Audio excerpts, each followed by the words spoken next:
આગામી 27 માર્ચથી લઈ અને 2 એપ્રિલ સુધી એટલે કે રામનવમીથી લઈ અને હનુમાન જયંતિ સુધીનું આયોજન છે.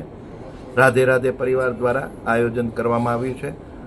આયોજનનો મુખ્ય હેતુ દાદાનો એવો હતો કે નાનામાં નાનો માણસ આ કથાનું રસપાન કરી શકે અને પોતાના પિતૃઓના મોક્ષાર્થે આ કથાનું નામ પણ મોક્ષ કથા રાખવામાં આવ્યું છે.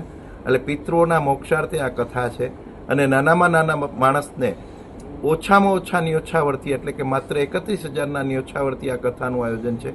અને જે કથાનો ખર્ચ થશે એ ખર્ચ બાદ કરી અને જે પૈસાની વધઘટ થશે અમાઉન્ટ એ તમામ રકમ તથાસ્તુ વિદ્યાપીઠના લાભાર્થે વપરાશે. 11 અને 12 ધોરણ સાયન્સ 2027થી સદંતર ફ્રી ભણવામાં આવશે. રહેવાનું પણ ફ્રી દેવામાં આવશે અને બહુ એક સરસ વિદ્યાપીઠ બની રહી છે અમરેલી જતા. અને આ આયોજન ઘણા સમયથી ચાલે છે.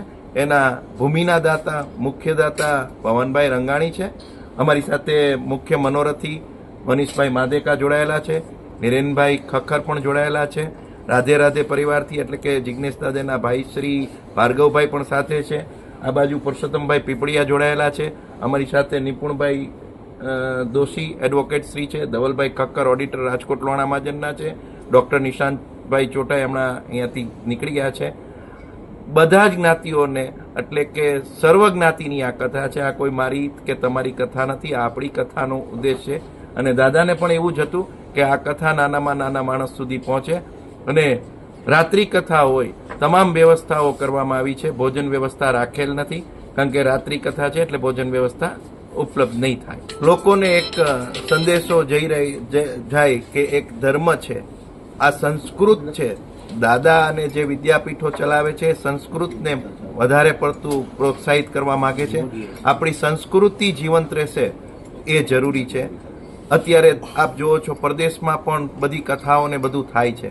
તો આપણા આંગણે આટલા બધા જે કહેવાય કથાકારો છે અને એ રસપાન જેવી રીતના કરાવે છે જે માર્ગદર્શન આપે છે એનાથી ઘણા લોકોના દાદા દાખલાઓ તો ઘણા આપે છે કથાઓમાં. ઘણા લોકો આના હિસાબે કોઈ પોતાની આજીવિકા ન હોય ને કંઈ બીજું કરવા માગતા હોય પણ ઘણી રીતે આ કથા ઉપયોગી થાય છે લોકોને.